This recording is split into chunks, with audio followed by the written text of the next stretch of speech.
Hello दोस्तों, welcome back. तो पिछली वीडियो में हमने पढ़ा था document dot gate element by ID. तो आई होप कि वो आप सभी को समझ में आ गया होगा।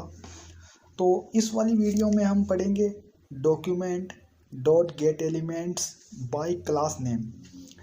इसमें एलिमेंट नहीं आएगा, आईडी में एलिमेंट आता है। क्यों? क्योंकि आईडी यूनिक होती है। एक ही आईडी एक ही बार हो सकती है, वो आईडी रिपीट नहीं हो सकती। ये बात आप सभी को जानते हो, और नहीं जानते तो अब जान लीजिए।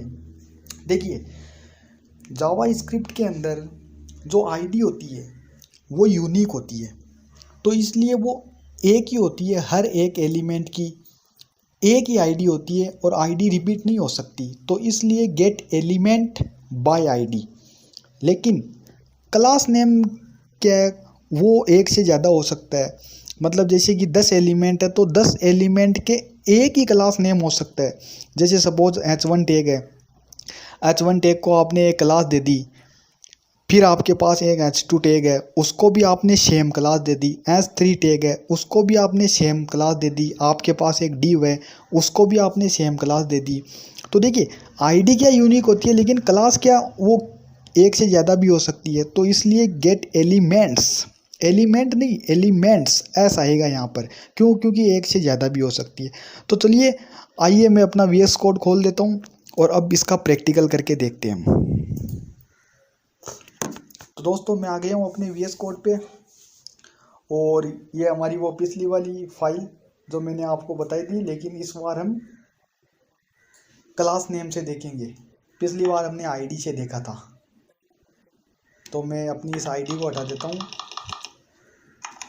और यहाँ पर मैंने इसको एक class they the H1। That's it. तो दोस्तों देखिए, पिछली बार हमने आईडी दी थी यहाँ पर, लेकिन इस बार हमने क्लास दी है।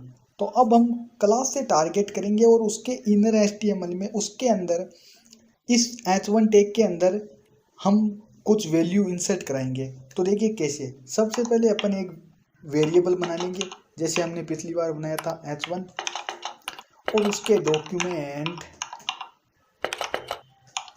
डॉट गेट एलिमेंट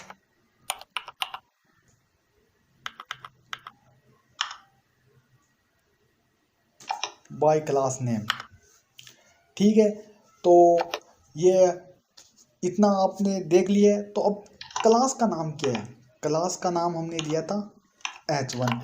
अब दोस्तों देखिए, इसमें एलिमेंट नहीं आएगा, एलिमेंट्स आएगा। तो हमने लिख दिया gate elements by class name H1। यानी हमने ये वाला जो H1 टैग है, इसको, इसकी ये जो क्लास है इसके अंदर H1, इस क्लास से हमने इसको टारगेट कर लिया अपने जावा स्क्रिप्ट में, जावा स्क्रिप्ट के DOM method get elements by class name के मदद से। तो अब हम क्या करेंगे, इसमें भी दो तरीके हैं। एक तो आप यहाँ से इंसर्ट करा सकते हो डायरेक्ट। सॉरी, ये क्या हो गया? सॉरी, वो क्या है, VS कोड में क्या वो ऑटोमेटिक की वो एक आदत हो चुकी है ना। चलिए,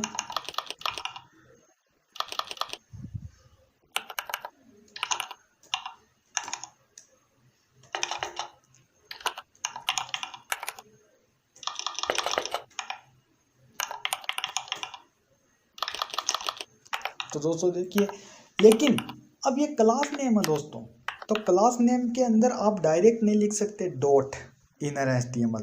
क्लास नेम में इस डॉट से पहले आपको यहाँ पर इसको बताना पड़ेगा कि इसका इंडेक्स नंबर क्या है। क्यों? क्योंकि क्लास एक से ज़्यादा भी हो सकती है। आईडी तो क्या यूनिक होती है, लेकिन क्लास यूनिक नहीं होती है, क्लास एक से ज़्यादा भी हो सकती है। तो आपको यहाँ पर इसको बताना पड़ेगा कि 0 इंडेक्स पर। अब ये क्या करेगा, ऊपर से आएगा, ऊपर से आकर ये देखेगा ये H1 जो हमने इसका क्लास नेम दे रखा है H1, ये इसको फाइंड करते हैं। ऊपर से आएगा, आते आते आते जो पहले इसके 0 इंडेक्स पर, मतलब जो पहला H1 टैग है, उसको ये टारगेट कर लेगा। तो क्लास नेम क्या एक से ज़्यादा हो सकती है, तो आपको उसमें इंडेक्स नंबर देकर बताना पड़ेगा।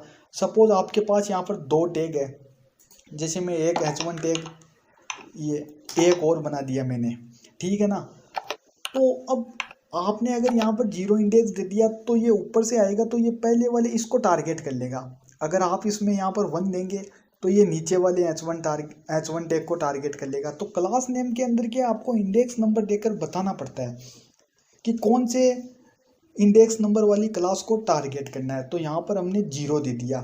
0 इंडेक्स नंबर से ये समझ जाएगा कि हमको जो सबसे पहला जो हमारी क्लास है उसी को वो टारगेट कर लेगा ऊपर से। जब ये ऊपर से आएगा जो इसको पहली क्लास मिलेगी उसी को टारगेट कर लेगा। तो बूम गाइस, अब इसका मैं आपको रिजल्ट दिखाता हूँ। ये देख सकते हैं रिजल्ट हमारे सामने। अब मैंने आपको क्या बताया, अगर आप यहाँ पर नहीं करें और आप अगर इसको ऐसा भी कर सकते हैं। मैंने क्या बताया था, ये जो वेरिएबल है सिंपली ये वेरिएबल ले लीजिए। वेरिएबल के आगे आप लिख सकते हैं 0th इंडेक्स, मतलब इस इंडेक्स को, चलो ये तो एक ही बात है वो, और इसके इनर HTML के अंदर ये मैंने अपना नाम लिख दिया। ठीक है बूम गाइस, अब इसका आंसर मैं आपको दिखाता हूँ। ये देखिए सेम रिजल्ट है। फर्क इसमें इतना है, हमने यहाँ पर इंडेक्स नंबर दिया था और इसके अंदर हमने क्या किया, हमने जो क्लास टारगेट की है वो हमारे H1 नाम के वेरिएबल में स्टोर हो रही है। फिर हमने क्या किया, यहाँ पर H1 हमारा वो वेरिएबल लिख दिया।